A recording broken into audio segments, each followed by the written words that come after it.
Astronaut Rex Walheim, Associate Director for ISS. Rex, you're on Yuri Gagarin's launch pad. First of all, your thoughts about the rollout. It's almost incredible weather to accompany this, and what amounts to about 40-mile-an-hour winds. Yeah, you got to expect this, and I've heard no matter what happens, what you think's going to happen, you got to dress warmly, and that's the case. And it's just a testament to our Russian colleagues. They can do this day in, day out. The weather doesn't stop them. It really is impressive. Rex, Jeff Williams about to make his third expedition to the International Space Station, his fourth flight overall. He's going to be a record breaker later in the summer, taking over the all-time cumulative days in space from Scott Kelly. How is his level of preparation, and what is he going to bring to this increment? Oh, you bet. Jeff is a workhorse. He could have been ready to go long before, but we make sure he's got his refresher training and everything he needs. But obviously, having spent so much time up there already, he's going to be able to just step on board and get right to work. And he's one of my fellow classmates from Group 16, the 96 class of astronauts, and we're really proud of him getting on his third long-duration flight.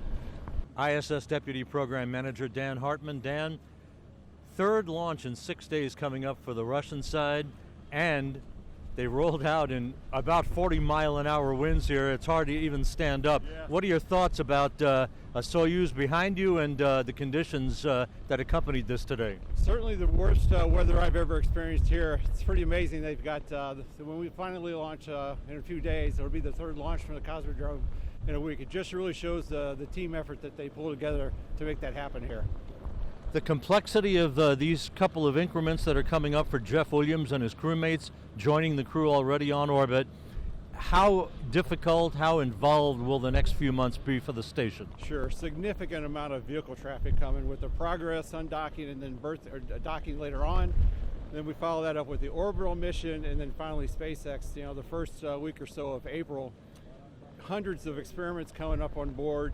A lot of our logistics supply is finally being replenished, where we can now get to that 6 month total that we've always been striving for after we've suffered a couple accidents. So Total between those two flights is about 7,000 metric tons, which is great, and piled inside of all that cargo is payloads on the order of 200 payloads that they'll be conducting during the increments that they'll be up there. So very, very, very, very busy time.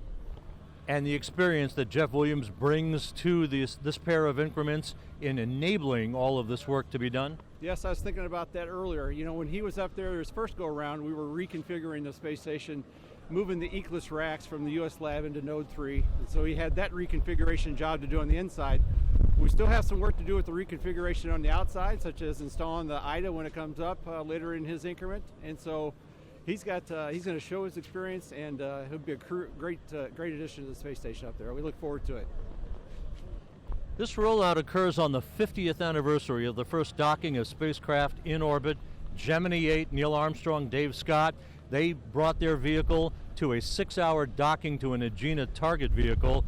Soyuz behind you, 6 hours to get to the International Space Station. How far have we come in 5 decades? Yeah, it's absolutely amazing. In 50 years or one lifetime, how far we've really advanced. You know, to think doing the first U.S. rendezvous like you described 50 years ago today, and that was really pioneering and breakthrough. And then here we are with this, you know, 4 orbit or 6 hours basically from the launch to docking on station.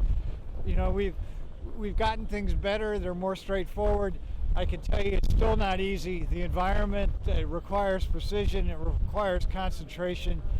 When you get overconfident and you start thinking things are easy, that's when things get problematic for you. So even though, you know, we've come a long way, it's still a harsh environment. It still requires the absolute best in our teams to accomplish what we're about ready to see happen in the next day or so.